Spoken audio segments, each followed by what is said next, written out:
everybody. Good afternoon, just good afternoon, and welcome. My name's Claire Coughlin. I'm the clinical lead for Bowel Cancer UK, and I'm delighted this afternoon that we're able to bring to you a session on enhanced supportive care for patients with advanced disease.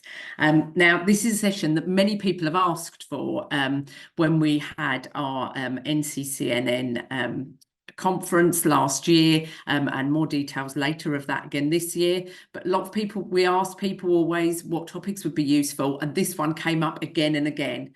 I'm not surprised, because as colorectal CNSs, we know that our patients are diagnosed sometimes at an early stage or sometimes at a more advanced stage with bowel cancer. And for us, the challenge is to provide care, whatever stage patients are diagnosed at, but also all the way through their pathway.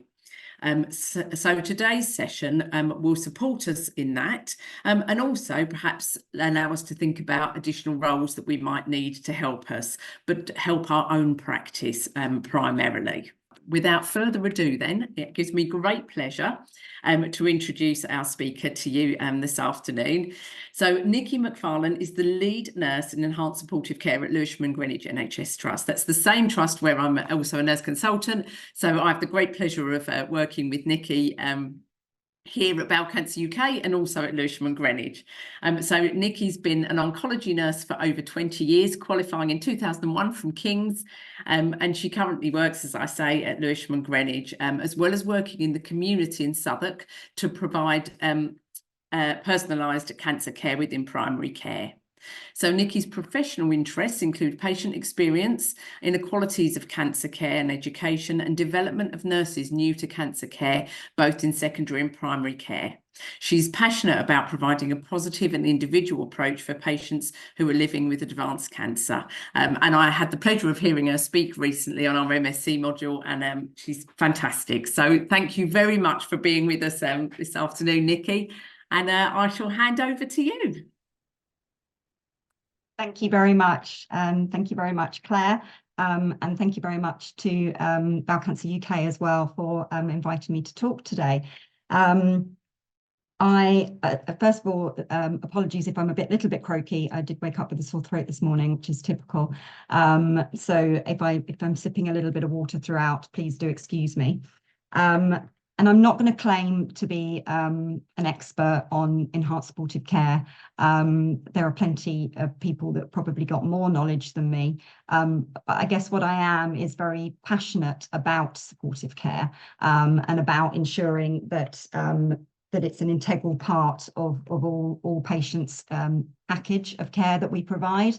Because the evidence is there to show that supportive care and enhanced supportive care really does improve patient outcomes and increase the quality of life. So anyway, without any further ado, I will start my sharing. Hopefully everybody can see my screen. Yeah, lovely. So just some brief learning outcomes for the session this afternoon, not this morning. Just to have an understanding of what supportive care and enhanced supportive care is. And I can see from the chat as well that there's quite a mix of different levels of experience, and some of you are already metastatic CNSs and probably know this area quite well. So it might well be more of a revision session, but hopefully for others, you'll get a greater understanding of what it's all about, supportive care and enhanced supportive care. To identify key supportive care needs people might experience during and after treatment for cancer. We have a brief look at assessment tools that we use in supportive care, and understand the triggers for referral on to a supportive care service. And I use the term supportive care and enhanced supportive care sort of interlinked, whereas we are sort of focusing on the patient with advanced cancer. As you'll hear from the presentation, all patients, though, regardless, should be having supportive care and should have that access to supportive care.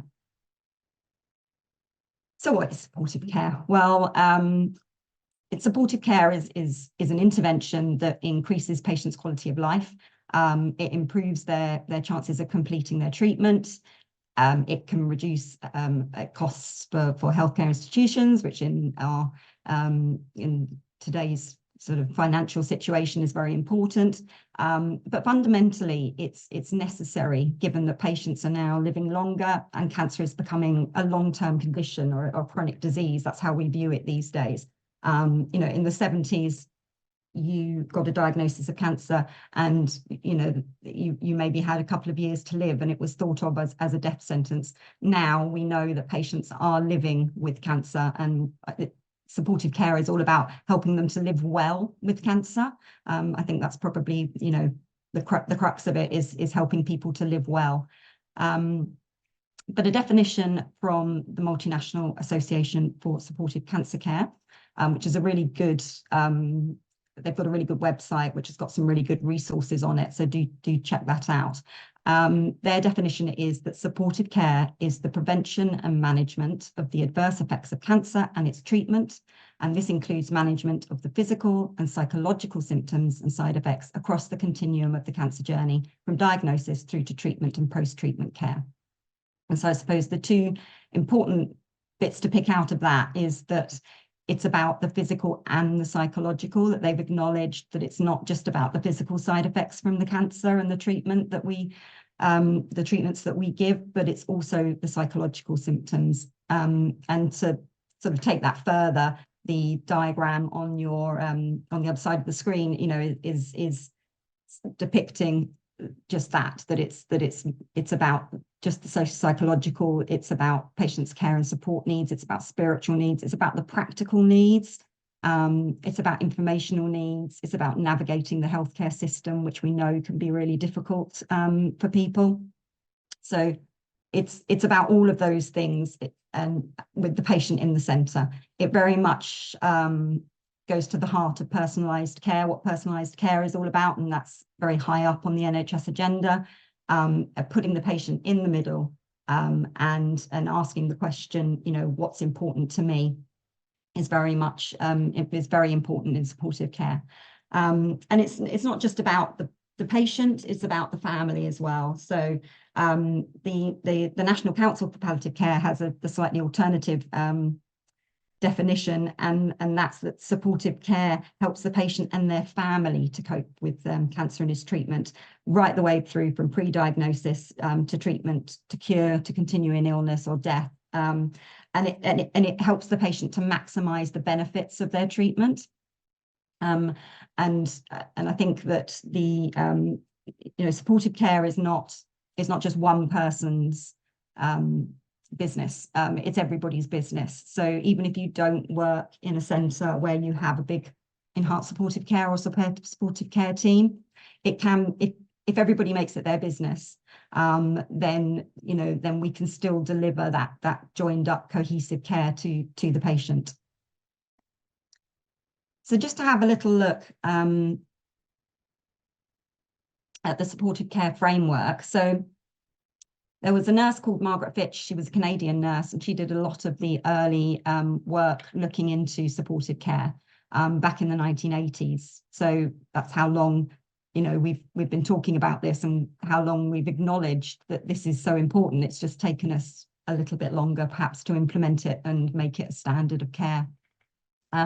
She defined 5 clinical standards for supportive care, and that was that all individuals receive ongoing support care, screening and assessment. And we're really good, I think, generally, we're very good at doing our holistic needs assessments at the diagnosis at the beginning of the cancer journey.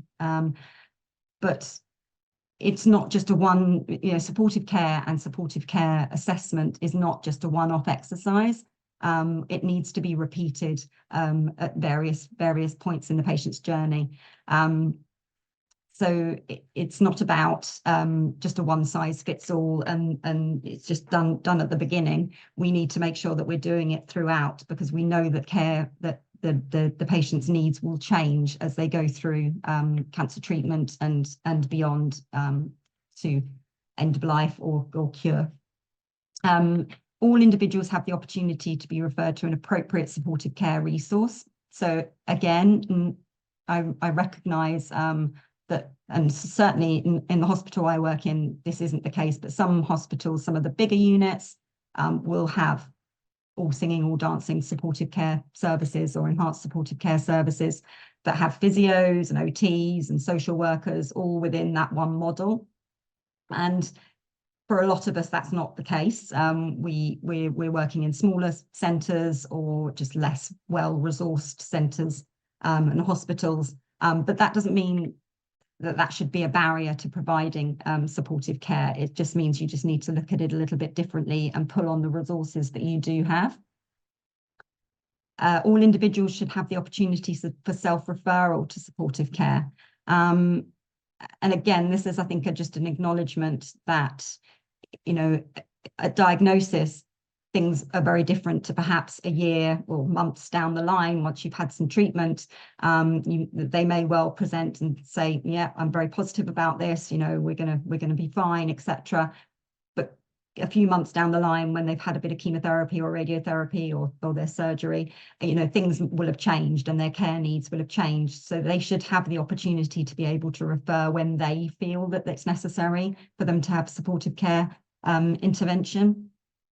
And then the last two are just about recognizing that it needs to be understandable and relevant information at their level. We know that the national reading age is, I think, about 9. So, you know, we need to make sure that information that we are giving them is pitched at the right level, but also takes into account their relevant needs and is sensitive to things like age, gender, language, culture, and religion. And then the upside down triangle on the other side of the page is the model of supportive care that Fitch came up with, which just it provides a description of the service delivery needs that are required to provide supportive care interventions to patients, and just acknowledges that whereas everybody entering the system should and all people should have an assessment of supportive care needs on an ongoing basis, that's all they'll require, whereas others will require more additional information and education, and some will have very specialized and some will have very complex needs. And one of those such areas is this area of the treatable but not curable cohort of patients. So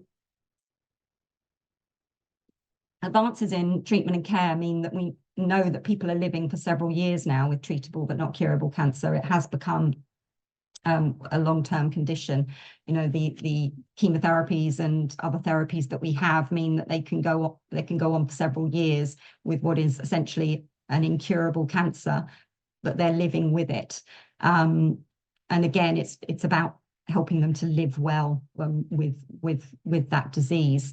So Macmillan estimate that there's around about 136 to 200,000 patients, which is quite a big number of patients living with treatable but not curable cancer, and that they've highlighted the importance of identifying these patients who fall into this category, because they do have very different needs than those patients with cancer that has a cure, or those who are on an end-of-life pathway or have a terminal diagnosis. And it recognises that those needs will change quite rapidly at times as well.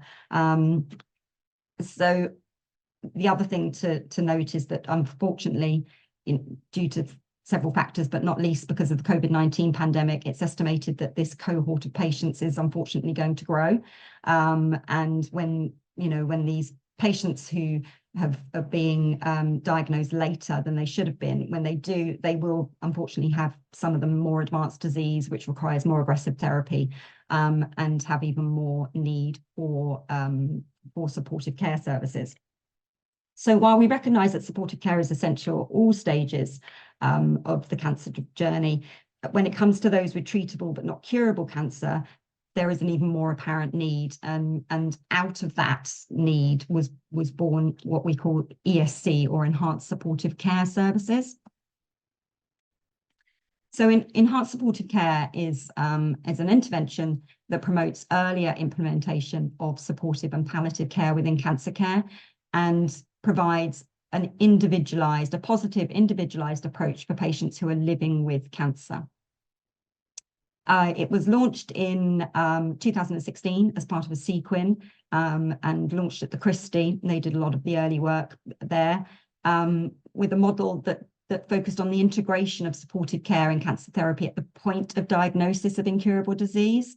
So not waiting for a crisis, or not waiting for them to become really unwell or to have symptoms, but actually doing it right at that point of incurable disease, where it might not be, it might not always be apparent that they do have supportive care needs. They may present quite well, and it would be easy to say, yeah, this patient's got a performance status of 0, let's give them some chemotherapy, etc.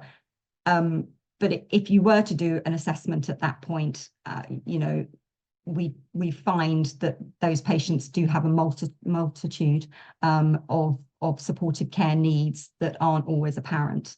And we also know that patients tell people different things. So they will tell the doctors different things to they tell the nurses, and other healthcare professionals. And given the opportunity to have an assessment, they will also write down different things to perhaps that they will vocalize, that they will be vocal about. They will, having the chance to write things down sometimes gives them the permission to sort of tick that box, and then you then can explore that with them, whereas they wouldn't necessarily bring it up themselves if they weren't if we weren't using an assessment tool on them. So 6 principles of enhanced supportive care, which I think I've sort of covered already, but it's about the much earlier involvement of supportive care services in cancer care. So right at that incurable disease status, not waiting for the crisis, that we should work more closely together. Again, the original ESC model is based on some quite large hospitals who have got social workers and physios, etc., within their teams. But that doesn't, just because you don't have those teams that were working in an MDT already, it doesn't mean that you can't work more closely with your colleagues and reach out to them to support the patients. And we should adopt a more positive approach to supportive care. So traditionally, palliative care and supportive care has got for patients particularly, it's got a connotation with death and dying, whereas that's not so much it's not the case anymore, and more hospices have rehab services and are supporting patients at a much earlier stage in the journey. So it's not about rebranding what palliative care is, but it's perhaps about just trying to adopt a more positive approach to it and passing that along to the patients. It's cutting edge and evidence-based practice, and making sure that everything we do is evidence-based, and using technology that we have to improve our communications and ways of working, as well as best practice in chemotherapy, because these patients obviously will be having some sort of therapy alongside their supportive care needs assessment. So what happens when supportive care needs are not met? Well, unmet supportive care needs can be associated with significant morbidity and distress, unfortunately. And apart from the fear of dying, patients feel threatened by interventions like chemotherapy or radiotherapy. They worry about losing their bodily integrity, about losing their independence and their social roles. And things like sleep disturbances, restlessness, and diffuse anxiety are frequently reported symptoms. Rates of clinical distress, significant distress, have been reported to be as high as 25 to 45% among people with cancer. So, we really need to be meeting their supportive care needs and looking at this on an ongoing basis to manage that, because that's going to significantly impact on their quality of life.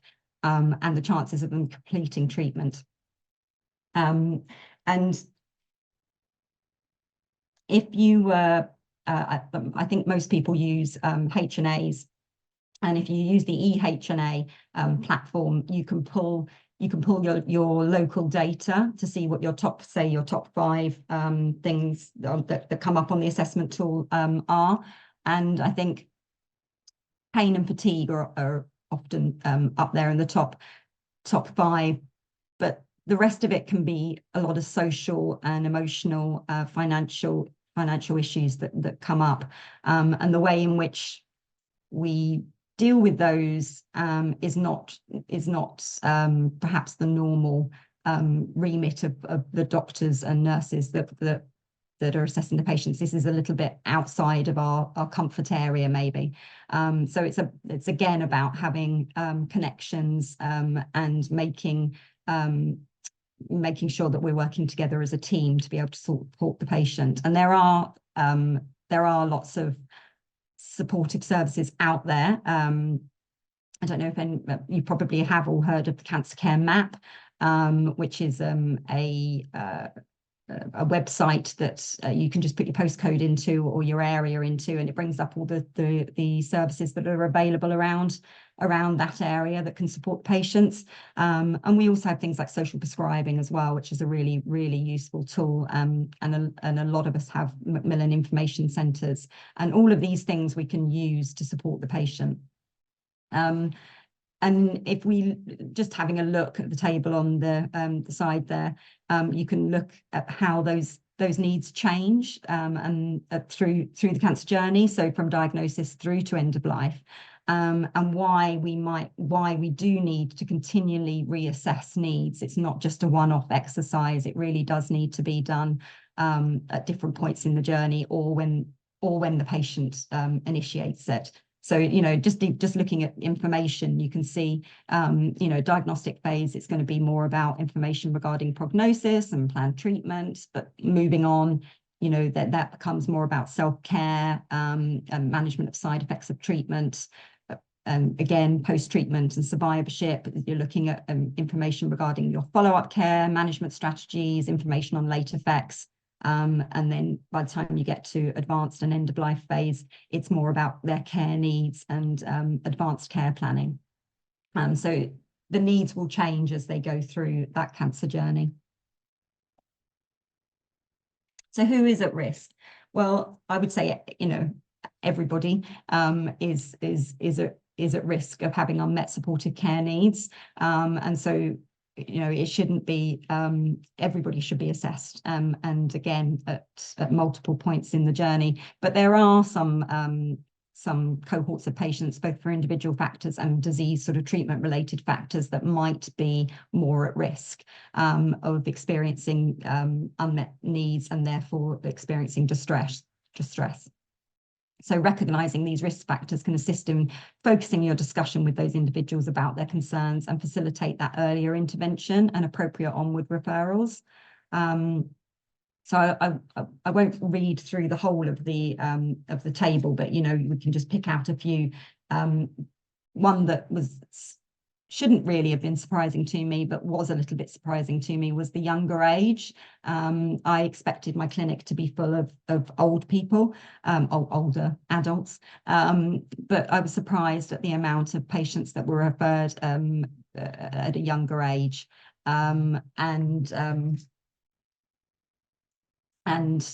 the kind of issues that they're coming up with are very much sort of because of their younger age. They're working, they're prime sort of to do with their work and their career. They've got families, they've got financial obligations, and those kind of things really were the main things that were coming up in the clinic, were those issues. But there are other issues, factors that can affect how somebody's supportive care needs might be unmet. Living alone, lack of social support, history of alcohol or substance abuse, female gender, which I didn't realise that. And then to do with disease and treatment factors, it's always going to be a factor is when they're diagnosed, and if they've got a recurrence and the advanced stages of disease. And then patients who have got things like lymphedema, chronic pain and fatigue. So this might seem like a slightly random slide to put in, But I didn't think we could talk about supportive care without talking about shared decision making in cancer. So I'm sure everybody knows what shared decision making is, and it pretty much is what it says on the tin. But all patients should have a choice in the decisions that they're made for them in their cancer care, and that choice should include shared decision making. And patients will have individual views about what's important in their life, and how they wish their decisions to be made. And while some may still prefer the doctor to make the decisions, these days most will prefer to make the decisions themselves. And we've got such a plethora of information through social media and everything that's out there on the TV.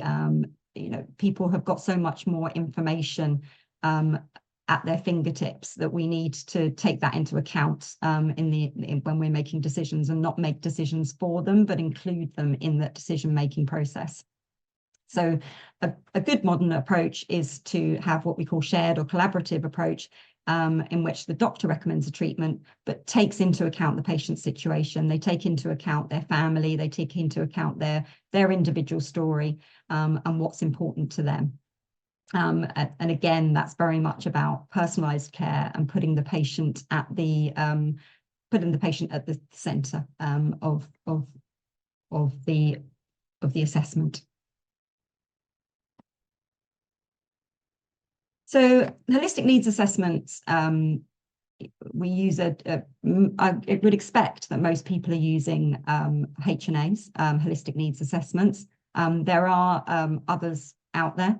One that's used quite widely in enhanced supportive care is the IPOS scale, so the International Palliative Outcome Scale.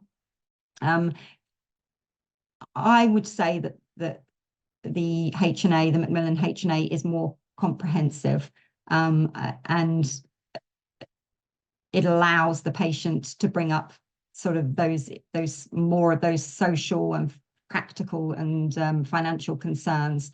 The IPOS does take that into account, but it is more focused, I think, on physical symptoms and managing physical symptoms and monitoring physical symptoms, whereas the H&A I just feel is a bit more holistic. But others are available, and it might be that if a particular need was identified, that you might then go on to do a different assessment of needs. So to do a frailty assessment or a nutritional assessment, and obviously there are assessment tools out there for that.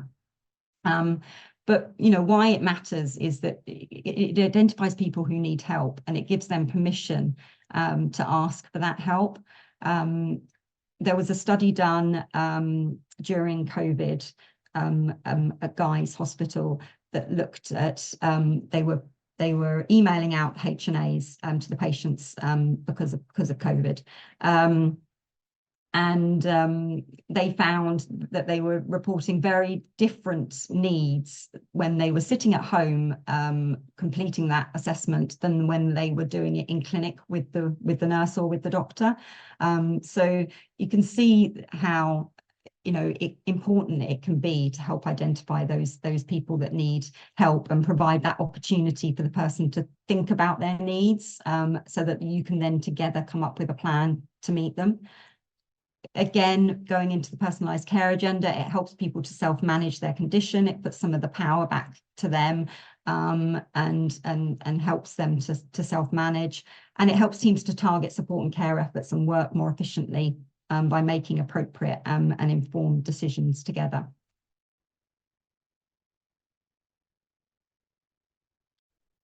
So there are barriers that exist for patients to get referred to palliative or supportive care services. I think the biggest barrier is patients themselves and their perception of what palliative care can do for them and what supportive care is. So they often do associate it with death and dying, and therefore don't want to be referred. But I think we can also have that slight bias as clinicians as well. And that we don't want to, we think, oh, this patient is too well for palliative care, or too well for a supportive care intervention, and we're not referring early enough. There are some institutional barriers as well, whereas perhaps some people's palliative care services, if they don't have an enhanced supportive care service, they're just too busy, and they will sometimes reject a patient for being too well. But more and more, the rehab services that are provided by the hospices as well, they will take these patients if your in-house palliative care services are too stretched. And they're a great, I know obviously the ones local to me I know, but I'm sure they're the same up and down the country, and they're a great resource, and they have some fantastic interventions to support patients, and they're very much trying to rebrand themselves, I suppose, as well, and get away from that idea that it's all about death and dying, and get more towards the idea that it's about living well with an advanced cancer diagnosis. But having said that, there are some triggers that may sort of prompt you to refer a patient for palliative or supportive care. And those would be when they're coming up with complex or persistent problems with symptoms, so intractable pain, difficulty breathing, nausea, vomiting, or severe psychological issues such as depression and anxiety. If they've got high levels of hospital use, so especially unplanned admissions. And one of the ways in which you can sort of monitor your success, I suppose, if you are implementing enhanced supportive care or just a supportive care clinic, is to look at unplanned admissions and see if you've had an impact on that, because A&E attendances and unplanned admissions are quite high in this cohort of patients, and putting in an intervention like supportive care early will hopefully counteract that. So progressive weight loss or low muscle mass, or if your performance status is poor or deteriorating. There are also some tools available. So the Supportive and Palliative Care Indicator tool, SPINCT, is a tool that helps to identify patients. So you can have a look at that. Having more than one condition, multimorbidity, we know that patients with cancer, 70% of them will have more than one long-term condition. So that impacts massively. Or just when the person themselves asks for support or chooses to stop or reduce treatments and focus themselves on quality of life, then obviously that's a big trigger as well. I don't think we've got time to go through. I'm just having a look. Have we got time to go through the case study? It's fine, Nikki. Yeah, okay, sorry. So just a quick case study. We've got a 40-year-old, and this is a real patient. It was back the first patient that came to my clinic. He was a 40-year-old with metastatic colorectal cancer, had liver and lung mets, was on FOLFOX chemotherapy. He had 2 young children. He was living in temporary accommodation and then subsequently made homeless. And his main issue was his pain and his housing situation. He was a previous IV drug user in his 20s, which complicated things slightly. So he was assessed using the EHA, and the 2 things that came up were his housing situation and his pain, his liver capsule pain. So his pain was assessed, and because of he was already on MST, which the consultant had started. He was also getting some opioids from the GP as well. So it was becoming quite a complicated picture. And we decided that it really, given his past history, and so therefore his need for more, probably higher doses of morphine than you would expect, needed to be managed by the specialist. So he was referred to the pain team for assessment and management of that, just so that one person was managing it. However, because it was liver capsule pain, we did decide to trial steroids to see if those would help. He was referred to St Mungo's, which is a really great charity, which was able to help him with his housing situation. So unfortunately, he was living in temporary accommodation, and he'd had a couple of call outs because he was having chemotherapy where the ambulance couldn't get up the stairs to bring him down. So they actually terminated his contract and said that the accommodation was unsuitable for him, which made him essentially homeless. So St Mungo's were fantastic and were able to facilitate all the housing issues, and able to actually go with him to the local authority and really push that through. And he was rehoused in a more suitable ground floor accommodation. He was referred to the Willow Foundation, which, if you don't know about it, is a really lovely charity that supports patients in their patients under 40 who are living with a cancer diagnosis or advanced cancer, and it facilitates special days. So he was able to we were able to send him, I think it was to Centre Parks with his mum and his 2 children, because on his assessment, thing that he identified as the most important thing to him was about being with family and about being with his children. So we were able to give them, you know, that trip to make some memories for them.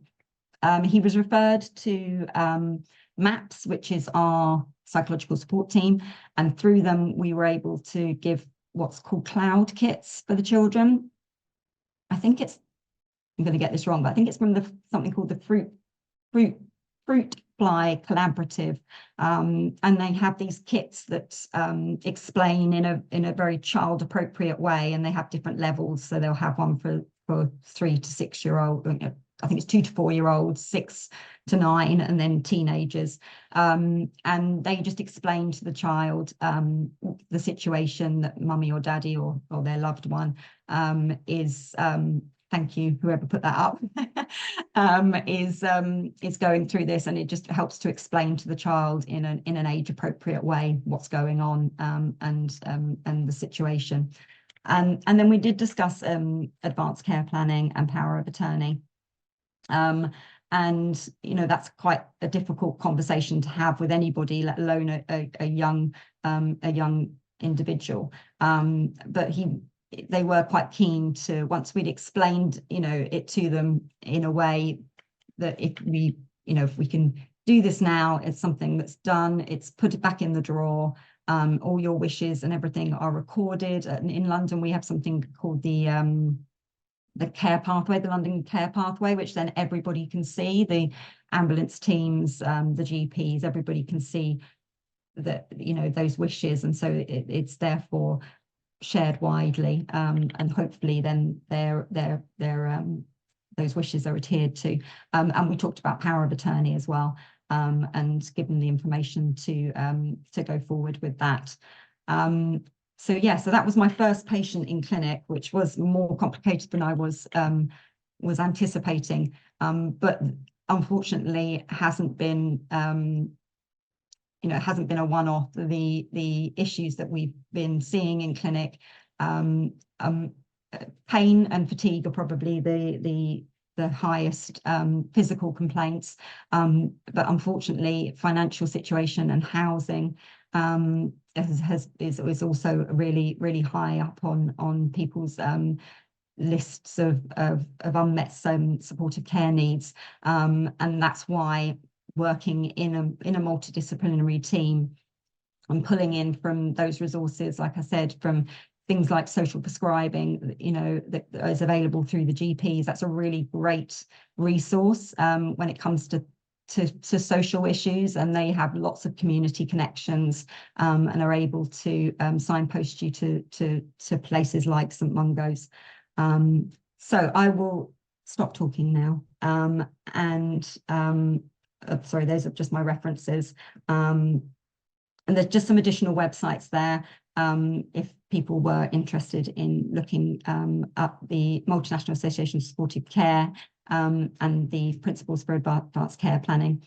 And I'll just, one last thing, sorry, Claire, I was just going to say was, I'll just give a brief plug for, there is now a UK Association of Supportive Care that's just been launched in the last year. So do check that out. And they have a conference every year up at the Christie in Manchester, but also virtual.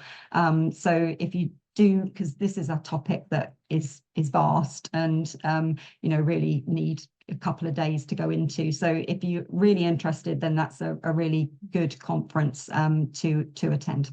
And I will stop there. Any questions? Thank you. Thank you. Thank you so much, Nikki. And that was really useful. I didn't know about that conference from the Association of Supportive Care. So that's really good to know. And thank you so much for such a comprehensive and informative talk. We have got a few questions. We've got more still coming in. And I will come to them in a second. I just wanted to ask if I could, when you first came into post, I'm just thinking about, I know, so the care that you're able to provide for this cohort of patients is outstanding, isn't it? Because you can focus on their needs and you have specialist knowledge and you're a prescriber. So you're really able to care for the patients holistically. How did you evidence the need for your post when you first came into post? Because I know that was a part of it. Yeah, so I think I mentioned it briefly, but we looked at unplanned admissions in the cohorts of patients that we were looking at. So enhanced supportive care initially just included certain cohorts, certain tumour types of patients, perhaps those with the highest incidence of unplanned admissions and A&E attendances. And so we worked with our BI team, our business intelligence team, to pull the data from the last year, looking at all the unplanned admissions and we were looking at breast and colorectal.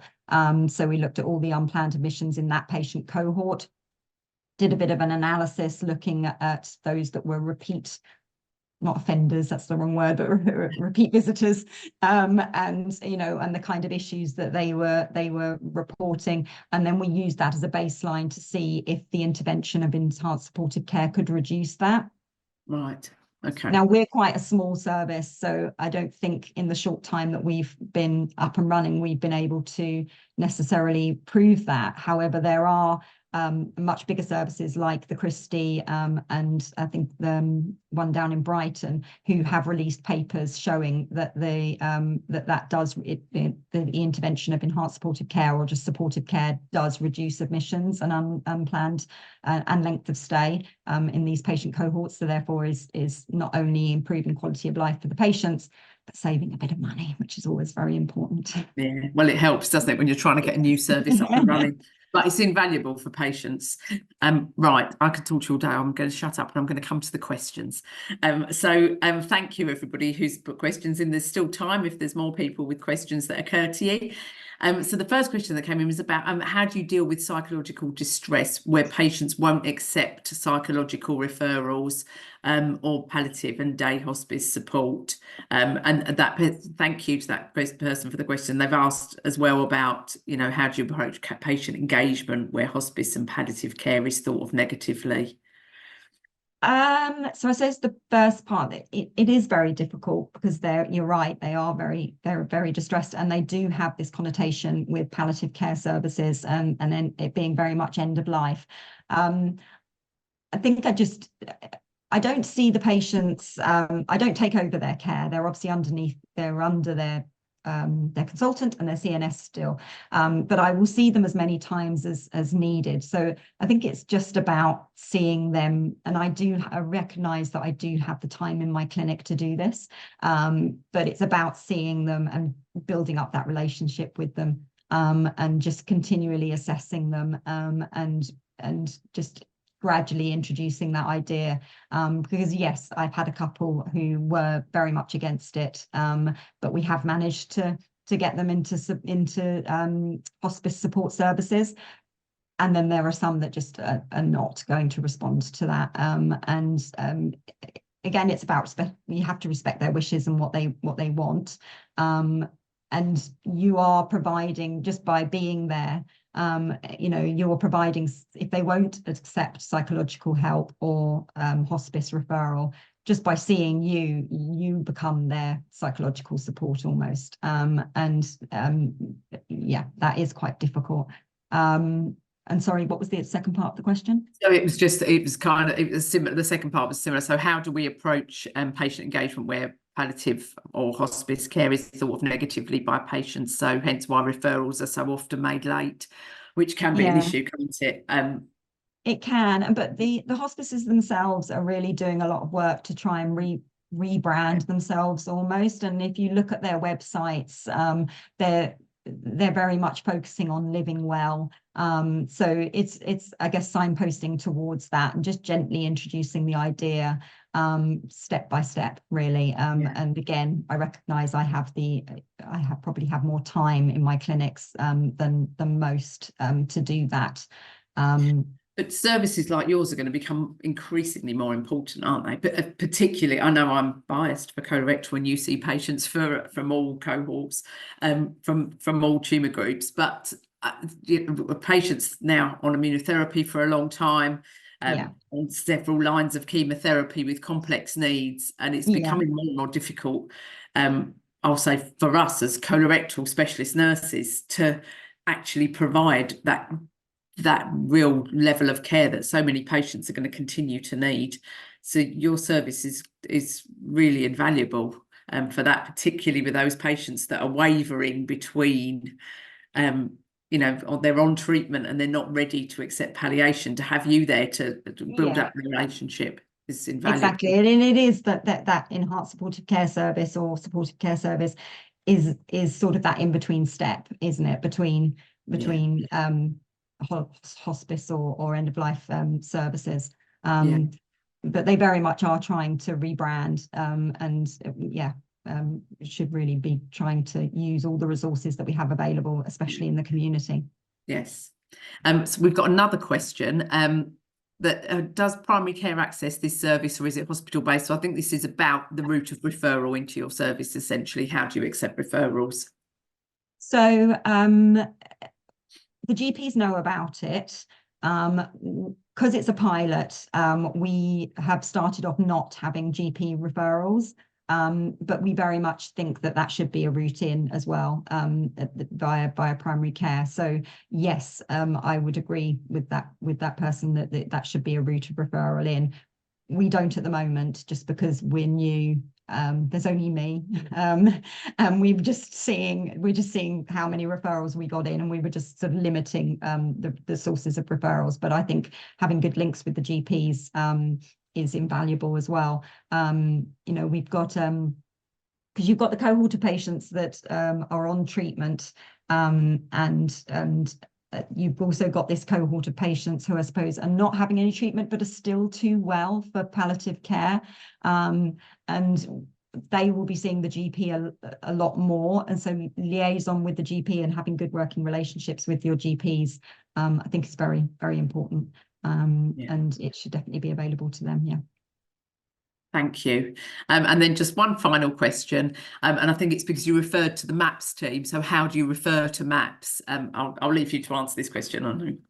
Sorry, MAPS stands for the Macmillan Psychological Support Team, which is based at Lewisham. So ours is an online referral service. Most hospitals, I think, do have psychological support teams available to them, and obviously how you refer into them individually in each hospital will be different. There is, again, if you were to refer to social prescribing, they'll have local lists of local psychological support that's available. Macmillan give I think it's 6 free sessions via Bupa. They're online, but that's another way of accessing psychological support if you don't have that available in your service. There is other ways to do it. If you haven't got it available in your service, there are some other avenues. Thank you. So really it's about just finding out what your local service is, isn't it, and the way into that. And a lot of what I did when I was setting up the clinic was about that kind of scoping, and looking to see what resources we did have, because we are a smaller hospital, aren't we? We're in and less resourced than some of the hospitals around us, and we don't have specialist practitioners. We don't have physios, cancer-specific physios or anything like that. So, it is about looking and seeing what resources are available around you. And I think I mentioned the Cancer Care Map as a resource as well. Yeah, that's a which is, fantastic resource. yeah, really good resource to see what's available in your local areas. And I don't know if the fruit fly answer was made Well, for somebody, I everybody. think, put it. Somebody put it in the chat, but I don't know if everybody could see it. So if anybody doesn't know about the fruit fly project, that's another really great initiative. And they're the cloud boxes that Nikki was talking about, that are really helpful in speaking to children whose parents have or grandparents have a diagnosis of cancer. And they're age appropriate. So that's the fruit fly. I think it's to everyone. Somebody's put it in, and the fruit fly collective. Yeah, Thank you, Samantha. That's really helpful. Okay, well, thank you so much, Nikki. That's been fantastic and really informative. And thank you to everybody this afternoon that's joined us.